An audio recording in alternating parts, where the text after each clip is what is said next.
Oke, sekarang kita akan membahas tentang bab terminologi hadis Nabi, yaitu konsep dasarnya ada hadis, sunnah, khobar, dan asar. Apa itu hadis? Hadis adalah segala sesuatu yang disandarkan kepada Nabi Muhammad SAW, baik berupa perkataan, perbuatan, penetapan, maupun sifat. Dan para ulama itu ada yang mendefinisikan hadis dengan segala perkataan Nabi SAW, perbuatan, dan hal ihwalnya. Apa itu sunnah? Sunnah itu kayak kebiasaan atau tradisi Nabi Muhammad SAW yang meliputi ucapan, perbuatan, dan penetapannya yang menjadi teladan dan pedoman itu untuk umat Islam agar mendapatkan pahala jika dilakukan dan tidak berdosa kalau ditinggalkan. Kalau pengertian sunnah menurut ahli hadis yaitu segala yang bersumber dari Nabi Muhammad, baik berupa perkataan, perbuatan, budi pekerti maupun perjalanan hidupnya, baik sebelum diangkat menjadi rasul maupun setelah diangkat menjadi rasul. Selanjutnya, apa itu khobar? Kalau khobar secara bahasa berarti khobar itu berita yang disampaikan dari seseorang kepada seseorang. Dari sudut pendekatan bahasa, kata khobar itu sama artinya dengan hadis. Bentuk jamak dari khobar yaitu akhbar.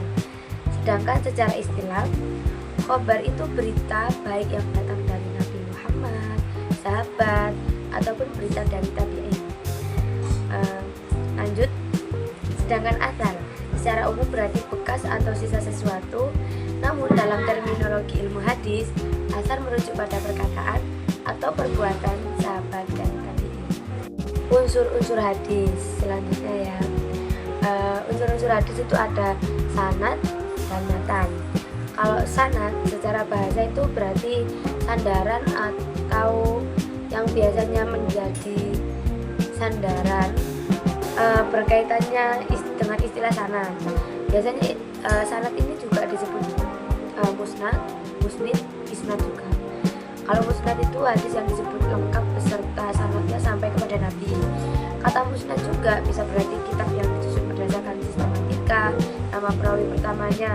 Misalnya, hadis-hadis yang diriwayatkan oleh Ibnu Abbas diletakkan dalam satu bab. Demikian pula juga yang diriwayatkan Aisyah diletakkan di dalam satu bab. Salah satu contohnya dari kitab musnad yaitu kitab Ahmad bin Hambal dan Musnad al-Sofi. Sedangkan yang dimaksud dengan musnid yaitu orang yang meriwayatkan hadis lengkap dengan sanadnya. Dan kata isnad itu ya berarti menerangkan atau menjelaskan sanad suatu hadis. Oke, sekarang kita membahas tentang matan. Pengertian matan yaitu kalau menurut bahasa itu tanah yang keras dan meninggi. Definisi dari tanah yang meninggi itu memberikan pengertian bahwa apa yang tertulis setelah penulisan silsilah sanad yaitu adalah matan dan matan hadis. Kalau kaidah kesahihan matan hadis yang sebagaimana dijelaskan di bab sebelumnya, bentuk matan hadis Nabi itu ada yang qauliyah, fi'liyah, sama takririyah. Matan hadis Nabi itu berbentuk qauliyah, seperti melaporkan hasil pendengaran para sahabat terhadap sabda-sabda Nabi. Sedangkan kalau matan hadis fi'liyah itu merupakan penuturan berdasarkan saksi atau laporan pandangan dari mata sahabat terhadap perbuatan atau contoh perilaku yang dilakukan oleh Nabi atau sifat-sifat Nabi. Oke, perbandingan antara hadis nabawi, hadis qudsi, dan hadis Al-Quran. Kalau hadis nabawi, hadis qudsi maupun hadis Al-Quran itu ketiganya itu diterima oleh para sahabat dari Nabi Muhammad. Dari sudut kebahasaan, kata qudsi dari qadusa yang kudus, qudson yang artinya itu suci atau bersih. Maka kata hadis qudsi artinya itu hadis yang suci. Disebut hadis karena redaksinya itu disusun oleh Nabi dan disebut qudsi karena hadis ini tuh suci, bersih, dan datangnya dari Zat yang Maha Suci. Ada juga perbedaan hadis qudsi dengan Al-Quran, yaitu ditemukan di sekitar 6 perbedaan. Yaitu yang pertama, Al-Quran itu merupakan mukjizat terbesar bagi Nabi Muhammad. Kalau hadis qudsi itu enggak.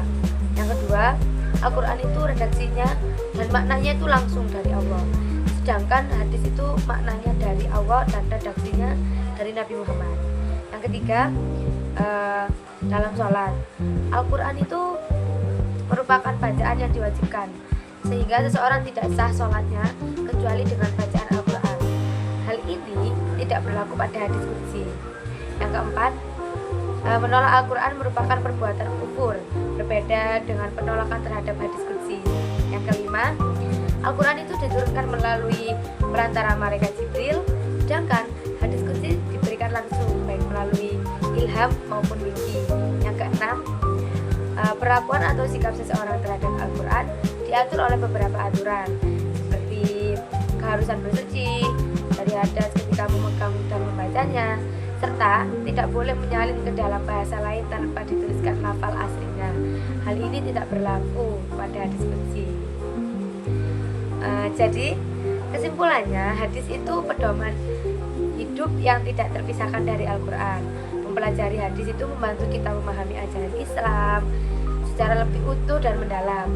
Pentingnya untuk selalu memastikan keotentikan hadis itu sebelum mengamalkannya. Oke, sekian dari presentasi